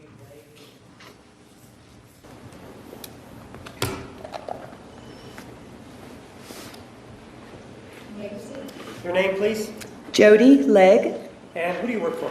I work for the City of Mesa Crime Lab. What do you do there at the crime lab? I'm a forensic scientist 3. I work in the biology department. And what do you do there in the biology department? I specifically analyze evidence for the presence of DNA. Hopes to get a DNA profile. One of the things that we've learned earlier today is that there's a screener that's involved. Or, you know what a screener is, correct? Yes. What is a screener? Well, are you the same thing as a screener? When we say screener, another term for that is serologist. Right. And the screener or the serologist is the person that actually looks at the evidence up front and decides what areas to swab or to cut in order to send through to DNA. And so prior to moving on to DNA, you would be trained, all people would be trained as a serologist. And so yes, I am a screener and a DNA analyst. How does your job differ from that of a screener? My job as a DNA analyst, I accept the evidence from the screener and then perform DNA analysis on that particular item. I don't necessarily look at each item and decide what area to cut or swab. What is your educational background, for example, your college background, and then we'll talk a little bit about your training. I have a Bachelor of Science degree from SLU in Louisiana. I have numerous classes in chemistry and biology, postgraduate level, and in-house training and external training. How long have you been in the position that you're in where you actually conduct DNA testing? I have been with the City of Mesa since 2004. Prior to that, I have 15 years of experience as a research chemist, not in a forensics field. And with regard to DNA, I think we sort of know what that is, but what is DNA? First of all, what does it stand for? DNA stands for deoxyribonucleic acid. It's actually the genetic information that is held inside our cells, in the nuclei of the cells. It comes from our mother and father. It's inherited. And, well, my question is this. Everyone has this DNA. Everyone has DNA. And just by way of illustration only, doesn't everybody have, for example, one head, 2 arms, 2 legs, that sort of thing, 2 eyes and a nose and a mouth, right? Correct. For the most part, all of us are very much alike. There's only a very small portion of our DNA that is completely unique to us. So I guess what I'm asking is, the type of work that you do, what is it that you do that allows you to, for example, differentiate the biological substance from that of somebody else if most of the DNA is the same? The specific locations that we look at in forensic DNA analysis are locations that would be specific to an individual. So those are the ones that, if you look at, they're the ones that differentiate that individuals amongst ourselves? Is that how it works? Those are the very low percentage of locations that are differentiate. And if you want to, once you do this process, what does the result look like? Is it a graph that goes up and down? Is it numbers? Is it in writing? Exactly what is it that is the end result of the examination? You will have a graphic representation and numbers, so you'll have peaks with numbers underneath. With regard to the peaks and the numbers underneath, are you the one that actually interprets the peaks, or is that just automatically done by a machine? The instrumentation will provide the graphs for you, then the analyst looks at it and compares it to known graphs and numbers to decide if there's a match or not. And what area of, we're looking at chromosomes, right? Correct. Certain areas. How many areas of the chromosome do we look at? 16 different locations. Right. Do you also look at the sex marker, as they call it? Yes, it's called amylogenin. Is that included in the 16, or is that 16 plus 1? It's included in. So you look at the sex marker and then you look at 16 locations, is that right? The sex marker plus 15 others. I see. And if you look at location 1, whatever that may be, and you get the results, are the results numerical? Can they be numerical? They can be numerical. So when there's do you know what a profile is? Yes, a profile would be the compilation of the numbers attributed to the peaks. And so you look at, for example, the 15, do you know what the word loci is? Mm-hmm. What is that? Locations on the chromosome. And so you look at these locations, and then you get one number, or what is it that you get? You can get 1 or 2 numbers if it's a single individual. Each of us, like I said, we get the DNA from our parents, one from our mother and one from our father. So if your mother and father have the same, you may have 1 peak, but otherwise you can have 2 peaks. So single profile, you'll have no more than 2. A mixture of more than you would have 3 or more. Let's say that the contribution from the mother is a 12. Let's just pick that number. Okay. And the contribution from the father is a 12. You still report both locations though, right? Correct, but you'd only see a single peak. Right, and it's still the same number, but it's still, you do report the 2 locations. That's correct. So that if you get a full profile at each location has 2 readings, correct? 2 numbers. 2 numbers associated with it. One associated with mom and one associated with the dad, right? Correct. And this profile, or these numbers, are then compared to the other profiles to see if there's a match, right? That's correct. And so what we're talking about is a matching of numbers. Exactly. And if, for example, at one of the areas, one of the loci, there is not a match, let's say that instead of a 12 and 12, and everything else matches, you have a 12 and 13, is that a match, sort of a match, or not, or not at all? It depends on if there's any other information available in the graphical representation. How about if you get 2 of them that are not the same? 12 and 12 at one, and the person that you're looking at is a 12 and a 13, and the other place is a 13 and 13, and the result is a 13 and a 14. Do you know what an exclusion is?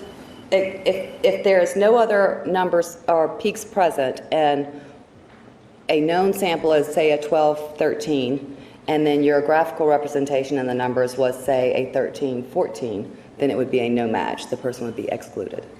In real life, I mean, obviously we don't get a situation where you could always get one pristine sample of the unknown, and then because people are always touching things and that sort of thing. Correct. What's that called? What happens if more than one person touches it, say 2 people? You would end up with what's known as a mixture of DNA. Even though it's a mixture, are you then able to still tell whether or not it's a match to 1 person, 2 people? Can you still do that? Yes, you can. In this case, how many known samples were submitted to you for comparison? The names, if you will. Do you I have had that? 2 samples submitted. Well, no, not samples, but known. In other words, do you know what a buccal swab is? 2 buccal swabs were submitted. So only 2 buccal swabs of known people were submitted? Correct. Nobody. Okay. Who were they of? One was of Jodi Arias and one was of Travis Alexander. And with regard to Jodi Arias, did you develop this profile? Yes. And with regard to Mr. Alexander, did you develop this profile? Yes. Did you look at the profiles between the 2 of them to see if they matched each other? They did not match each other. So far so good, right? Yes. And in terms of the crime scene, did you receive a item that was purportedly near a wall, item 77 is what it was, for you to take a look at and submit it and check to see whether or not there was any DNA and whether or not you could develop a profile? I received a swab from the wall. All right. And were you able to develop a profile? First of all, was there any biological substances there? There was biological substance in that a profile was developed. I'm sorry, I didn't get the last part of my hearing. A profile was developed. Okay, and that profile, tell me about that profile. It was a mixture of DNA. And this mixture of DNA, this mixture profile, were you then able to compare it, for example, to Travis Alexander's profile? Yes. And when you did that, what were the results? The mixture turned out to be the major contributor to Let me stop you there. What do you mean when you say major contributor? When you have a mixture of DNA, we were talking about earlier that you can have a graphical representation with peaks. You can look at it and see which peaks are larger. You're able to determine who gave more DNA to the profile than another. So a major profile can be picked out. Right. That major profile matched Jodi Arias. Okay. The remaining, what we would call a minor profile, the lesser contributor, matched Travis Alexander. All right. So what does it mean that a person's a major contributor in terms of the quantity, I guess, of DNA, since we're talking major and minor? The quantity you would assume that the quantity was higher because the peaks are larger for that contribution. But was there a result at every one of the loci for Travis Alexander? Was there? No. So what does that mean that there wasn't a result at all of the loci? It just means that there was not enough DNA present to develop a full profile. Was there a full profile, enough DNA from Jodi Arias to have a full, if you will, profile? No. And so there was not a full profile for him, not a full profile for her, correct? That's correct. But even though that's there, were there any exclusions? In other words, could Jodi Arias be excluded? No. Could Mr. Alexander be excluded? No. So what is your opinion, I guess? My opinion is that both of them were present in the profile. And the biological substance that was submitted, was it blood or do you know? I don't know. You just know that it's some It's a biological material. How about with regard to the hair? Did you have anything to do with the root of a hair? There was 2 pieces of hair that were submitted. Okay. One of the pieces contained a root, Uh-huh. and the second piece was further up on the hair. So a hair, I believe it was a length of hair that was cut with one portion containing a root, and then the next portion was that piece right adjacent to it. With regard to this hair, do you know whether or not it was item number 6 from the scene? I don't know. We have property ID numbers that I deal with in the lab that are different than the item numbers at the scene. Do you have any description on your report that indicates what number they may have been at the scene? It would have been a 39 something. Can I refer to my Sure, report? I can please, give go you the ahead. numbers. And again, Judge, under request that you want to Sure. If I can have Do you need it? Do you want just that one? I'm so sorry. Take a look at Exhibit 322 in terms of the hair and see if you can find out what item number it has been. Thank you.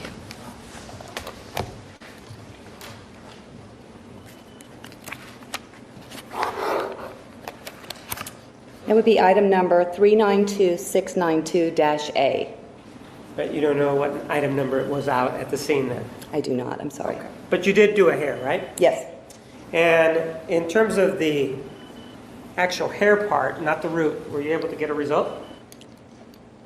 Not the root? Not the root. Okay, the hair was cut into 2 sections. So the part that did not contain the root, there was a profile developed that matched Travis Alexander. The portion of the hair that did contain the root matched to Jodi Arias. So explain to me what we have here in terms of the part of the hair that matched Mr. Alexander. What are we talking about there? There was biological material on top of the hair. With a hair and DNA analysis, you need a root material to do what's known as nuclear DNA. Our DNA is housed in the nucleus of the cells. And so for hair, if I pull my hair out and the root is present on the end of it, I can get a DNA profile from that root material, from that end only. If I go further up into the hair, and just take, a broken off piece that's just the shaft of the hair, there is no nuclei in that section. And so the 2 different say, okay, the root comes from this particular donor of a profile, and the next area of it, I can tell who does the substrate or the substance on top of the hair belong to. So the substance on top of this hair that you examined, the profile matched who? Travis Alexander. How about the root? Who did that match? The root matched Jodi Arias. I don't have any other questions. Thank you. Cross-examination. Chairman, we have no questions for Ms. Legg. Any questions from the jury for this witness? I see no hands. You may step down. Thank you. All right, ladies and gentlemen, we are going to take. All right, we got one more piece left, and it's actually Flores from that other video that we had watched, because we only watched Martinez from this piece the other day. Or I'm sorry, I keep calling him Martinez. Mendez. And after his was Flores' testimony. So we're going to pull that up really quick, and then we'll be caught up as far as being in sync and online in line as Your name, sir? Sure, it's Michael Melendez. So let me find when Flores came up.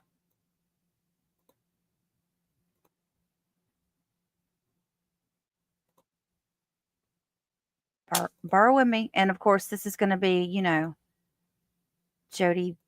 They're going to show more of her testimony.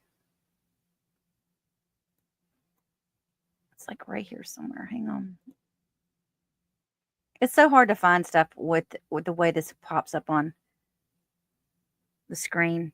On Messages? Yes. Did you look at all of the text? Time that there was any to find any? No. The other issue that you were asked about was with regard to these photographs, all of them, you were asked, well, the telephone that was retrieved from the residence. Yes, it was. Okay. The individual that testified previously, correct? Yes. We were talking about a telephone at the residence, correct? That at the residence where Mr. Alexander was found? Do you Yes. remember that one? I'm going to show you exhibit 221. Do you recognize this telephone as having anything to do with that residence?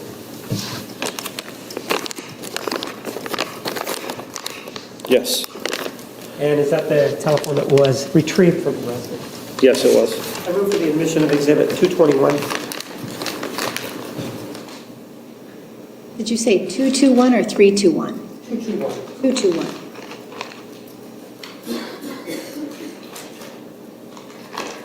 No objection.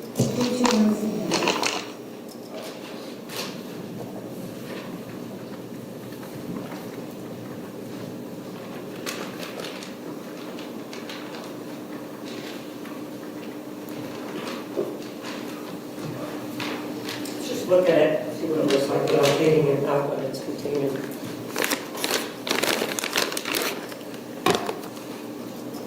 And that's it, correct? Yes. Sir, drawing your attention back to July 15th of 2008, we previously talked about a conversation that you had with the defendant, correct? Yes. And previously, we also talked about whether or not you had read her Miranda warnings, right? Yes. And we played that tape, correct? Yes, correct. As part of that conversation, though, you spoke to her about other things, right? Yes, I did. And initially, before the Miranda warnings were read, you asked her if she was willing to sit down with you, right? Yes, I did. And she gave you an answer, right? Yes. Is that set out in exhibit number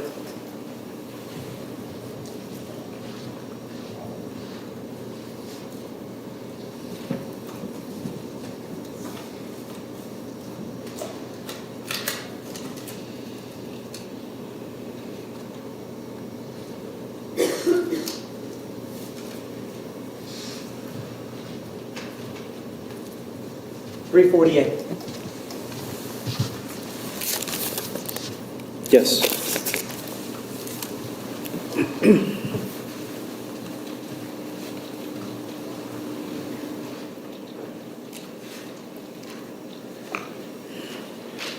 I move for the admission of exhibit 348.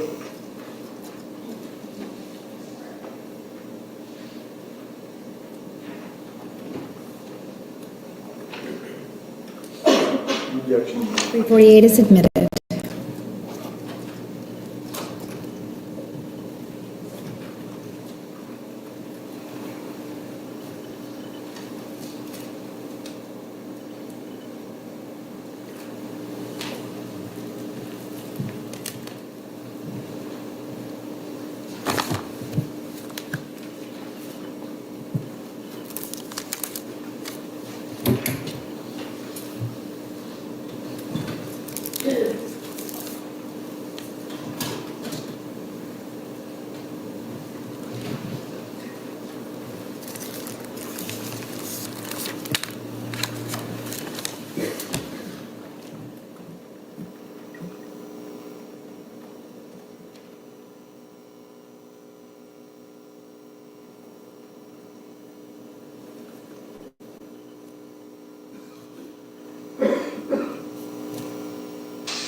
A lot of details on this case that haven't been released to the public and not even to Travis's family. And those details are known only by us and the person who did it. Okay, and that's one of the reasons I'm here, is because I believe that you know some of these details. Okay. And I think you can help us. I would love to help you in any way that I can. Okay. With regard to the details that you were talking about, in terms of the investigation of the case, was everything released as part of the investigation or not? No, it was not. What things were not part of the investigation? There were several things, including items of evidence that were recovered, the scene itself, certain specifics about the scene, and other records and stuff that we have collected at that time. How about the issue of the photographs? Had that been released at that point yet or not? No. You then read her Miranda warnings. We heard that before lunch. Do you remember that? Yes. After that, did you ask her whether or not she would voluntarily agree to answer your questions? Yes, I did. Let me mark this as an exhibit also.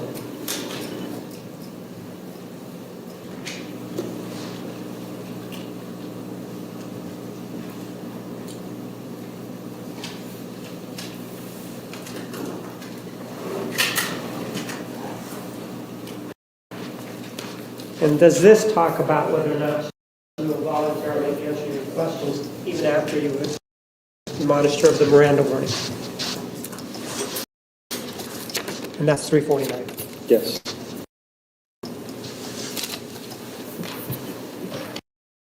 Move for the admission of Exhibit 349.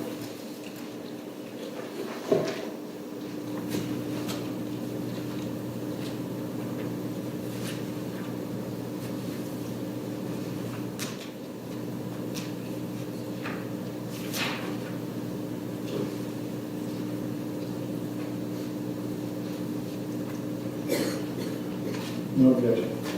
349 is admitted. Everybody wants to know, okay? And, you know, so I'm going to ask you some questions. You can voluntarily answer them if you want, okay? Is that cool? Yeah, that's Yes. fine. Sir, at some point in the conversation, did you talk to her about whether or not the defendant had attributed to the victim in terms of photographs on Facebook and MySpace, and also whether or not she had written a letter to Mr. Alexander? Yes. Take a look at exhibit number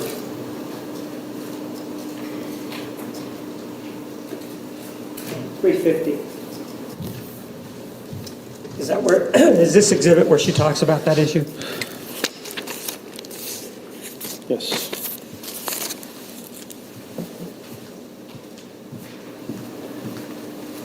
I move to the admission of exhibit 350.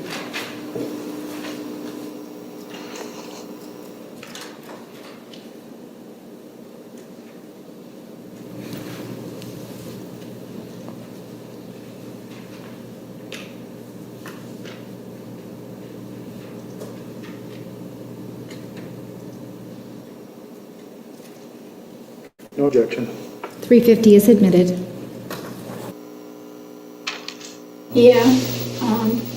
I know that a lot of people have been posting on Facebook really nice things, you know, and memories. And at one point I was like, well, maybe I should do that. So I posted this thing and I just said all my memories. And I realized looking back on it that it kind of sounded immature. It's more like my Dear Travis kind of letter. And so I took it down because... More personal? Yeah, some of it was detailed, a little more personal. Not too personal, nothing inappropriate. Just, I just felt funny. I think because I'm a photographer, I tend to communicate more through pictures. So I posted a ton of pictures that I had of him. And I have a ton more that I just can't access right now. And videos and things that I know his family would want. But, so I posted pictures and I took that down, and I posted something last week. But other than that, I've been on Facebook and MySpace a lot, looking at his profile, looking at his pictures, reading things about his obituaries and any news updates. And, there's legacy.com where you can write something about him.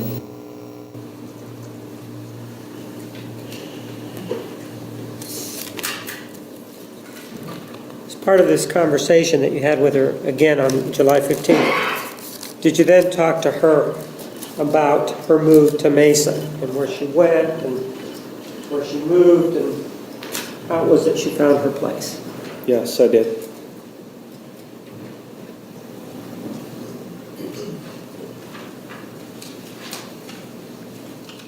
Take a look at Exhibit 351.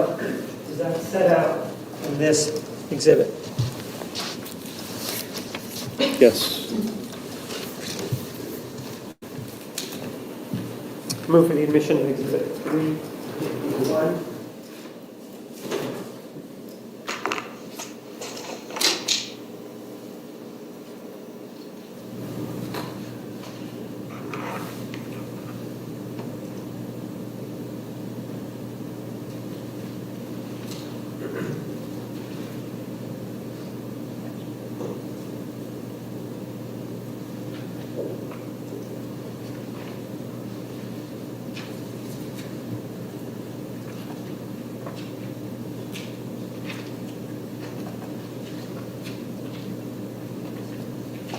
No objection. 351 is admitted. Let's move to after the breakup. Oh, okay. What kept you in Mesa at that point? I actually moved to Mesa a few weeks after we broke up. Really? I mean, as far as the timeline goes. But, if you want to call it our official breakup, shortly thereafter, it's like we were still seeing each So other. you guys were seeing each other, but it was a long distance type relationship. It was always long distance when we were officially dating. We dated from about the beginning of February to about the end of June. So February, March, April, May, June, about 5 months total. Okay.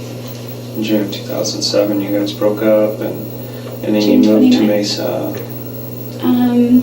Yeah, I moved to Mesa sort of.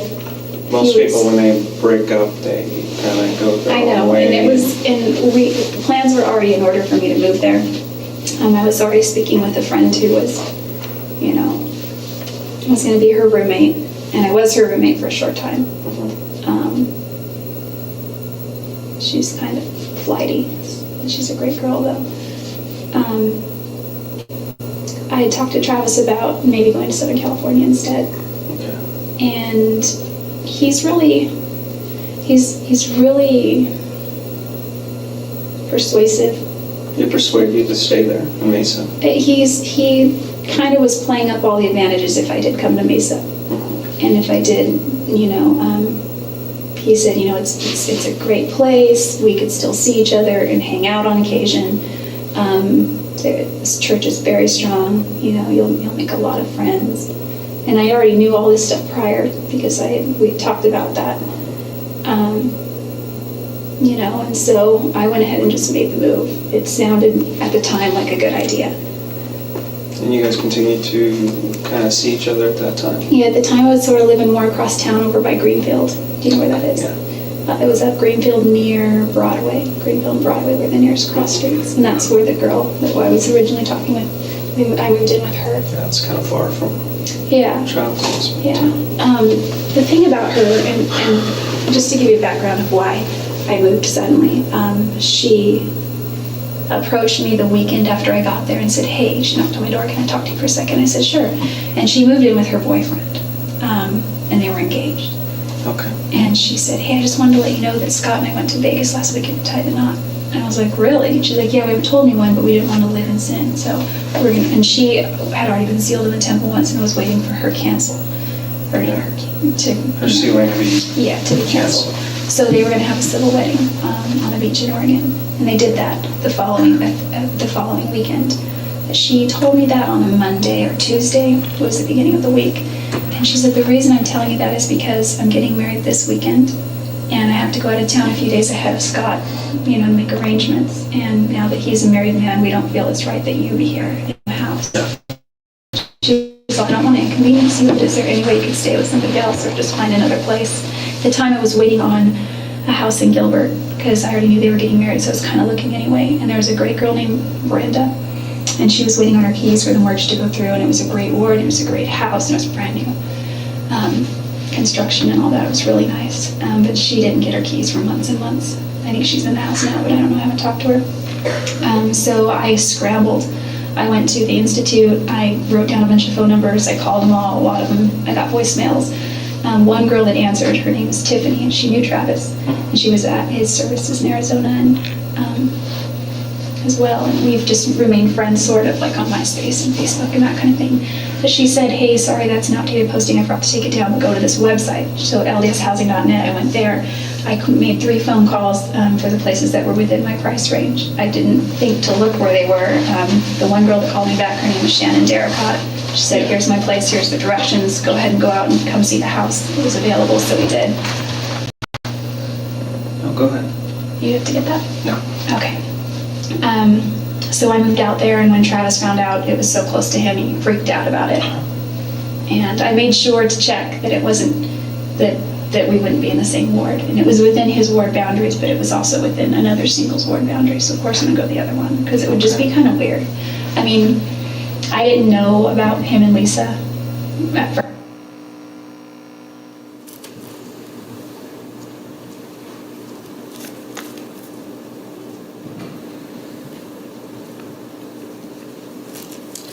Did you and she also talk about her baptism and what kind of contact she had with Mr. Alexander at the time of his baptism, when we now know it's in November? Did you also talk to her about that?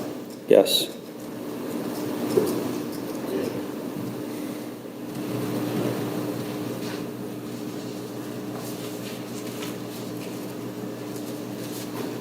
Take a look at exhibit number 355. Does that contain that portion of the interview? Yes.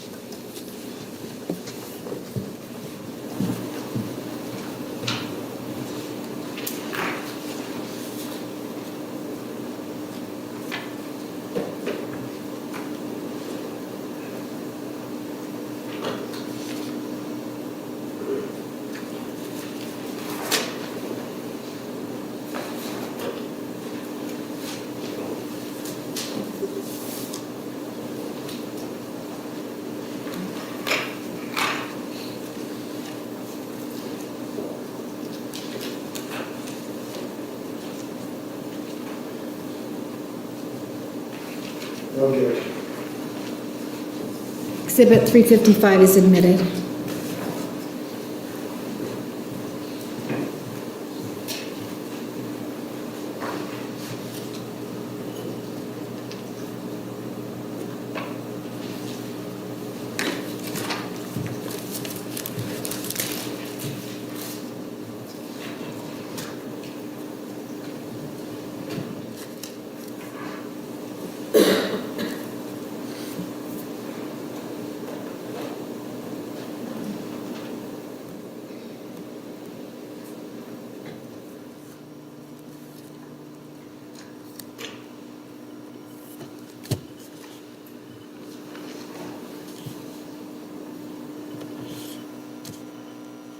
Physically, You I keep was, saying you knew that it wasn't healthy and you knew it was contributing to something that wasn't good. And, I think at the but yet time, you guys continue to do it. yeah, and part of my perspective now has to do with the fact that I'm going through a repentance process that I've worked out with, with my bishop, and he's given me, certain scriptures to read and ponder and pray about, and it brings me back to where I was prior to all that. I don't know how much I ever really was there as much as I am now, because even before I was baptized, even the 2 days before I was baptized, 4 days, it was on Wednesday and I was baptized on Sunday, before Thanksgiving, and it was just like Travis and I were making out, and that was prior to, we hadn't gone all the way at that point, but was just too far.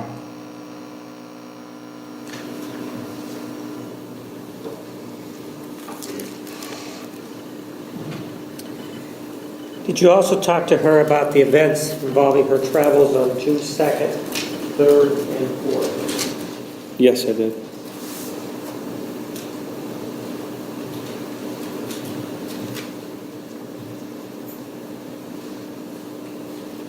Take a look at Exhibit 356. Is that the portion of your conversation involving her travel?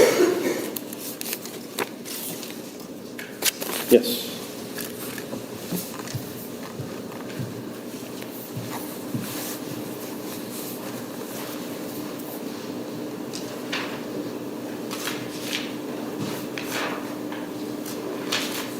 Move for the admission of Exhibit 356. No objection. 356 is admitted. You've kind of given me a really good rundown of your relationship and how you guys thought of each other and stuff. And I was pretty close to right on with my theory on how you guys, why you continued to see each other and what was going on during that time. I think there's some other things that you're not telling me. I think maybe the jealousy probably continued even after the fact that you moved away. For instance, was it the week of the first week of June, you took a trip to Salt Lake City. Remember that trip we talked about? Oh, this year? Yes. I'm thinking back. Yeah. You had left, I think it was like a Monday. No, I left Monday, June 2nd. Monday, June 2nd, in morning or afternoon or something, I can't remember, like late morning. I think it was morning. Okay, and you'd gone down to Reading and rented a car. Where did you rent that car? The Reading Airport. Okay, do you remember what car company it was? I don't remember the rental company, but I remember the make and model. It was a Ford Focus. Yeah, I got that from other people in Utah. They said you showed up in a Ford Focus. It was white, 4-door. No cruise control. I like road trips. Cruise control is really good. You don't remember what company it was? Who rented maybe. it? I did. Was it your credit card? Yeah. Okay. Yeah, I could look it up. And so you took a trip and you decided to go to, instead of going over to Utah, you went straight out to Los Angeles area. I went to Santa Cruz first. Santa Cruz. Okay. And then I stayed the night in Monterey. And the next day I drove to Pasadena. Okay. Waiting for Laura to call me back. You didn't contact her at all? She contacted me finally after I'd already left LA. It was too late. You'd already Yeah, left at that point. and we had plans to do that again this week. And which route did you take from there? I was supposed to get on the 15 and go all the way up. And I somehow got off the 15. Where did you end up?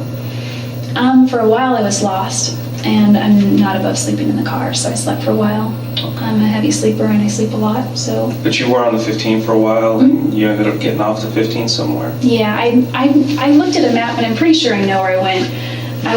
Can I draw you a map? Sure. Because I eventually started seeing signs for Phoenix, and I was like, and it was several hundred miles away still, but that's weird. Where am I going? So you have California, Los Angeles, and Nevada, Arizona, Utah. And I was supposed to go somewhere right up here. Oh, I'm a lefty. So the 15 kind of does one of these. Yeah. Goes through, let's say, Las Vegas right here. Oh, yeah. I'm sorry, No, that's okay. So we'll just put I know it cuts through Arizona in the corner. Las Vegas, St. George, somewhere here. And then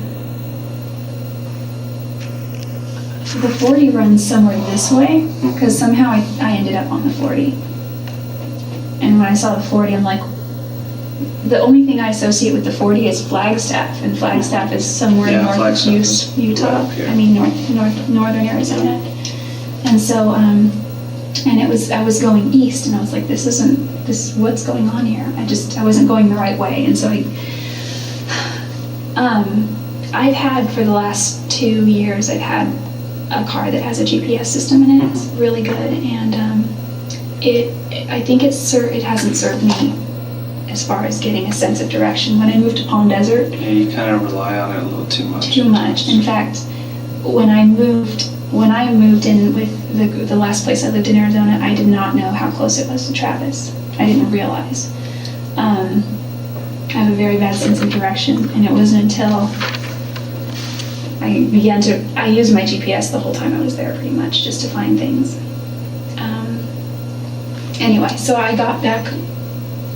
I looked at the MapQuest that I had MapQuest a bunch of places. I was maybe going to go to Death Valley. I was maybe going to go. Did you actually cross over into Arizona? Is that how far you went? I crossed over twice, I think. My map was wrong because the 93 goes north, and then I hit the 15 again, and then I got here, and then I hit Arizona, and then went here. Somehow I got north on the 93. Okay. And then I hit the 15. So, I mean, I don't know where Phoenix is, and Mesa, it's got to be over here. Yeah. I didn't go anywhere near there. So you took this trip and you left on, was it Monday the 2nd? Right? And you didn't get to Utah until Thursday, you told me. Yeah, I got to Utah on Thursday. So Thursday, and that's the 5th? Yeah, I think so. So Monday, that's Tuesday, Wednesday, Thursday, yeah, 5th. Okay, so we have, it's like 48 hours there that, well, obviously 3 days, but there's 48 hours. So this trip took you a little over 48 hours there. I have a problem with this trip. Well, I went first too. Yeah, I know. Okay. I know you went down here. Okay. I mean, obviously, Wairika, right there. Beautiful little place here, except it's kind of smoky. And I can't see the views. I was hoping to see some mountains, but... You really should see Mount Shasta if you get a chance. Okay. I've gone over this trip over and over in my mind and on paper. And even if there's still 20 some odd hours, even if you pulled over to sleep a couple of times. Did I tell you that I got stranded? Yeah. Okay. You mentioned that. If you slept for 10 hours, I only slept for about here 8 and hours. here, it would still leave 18 some odd hours for something else. Okay. This is what people are focusing on, is this trip that you took. Because they're saying she left, she didn't get to till Thursday.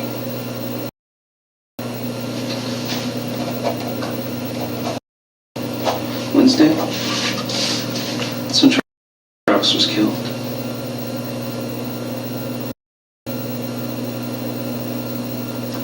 I did not go near his house. Aren't there? I pulled your cell records. Your cell phone was turned off between here and here. Okay?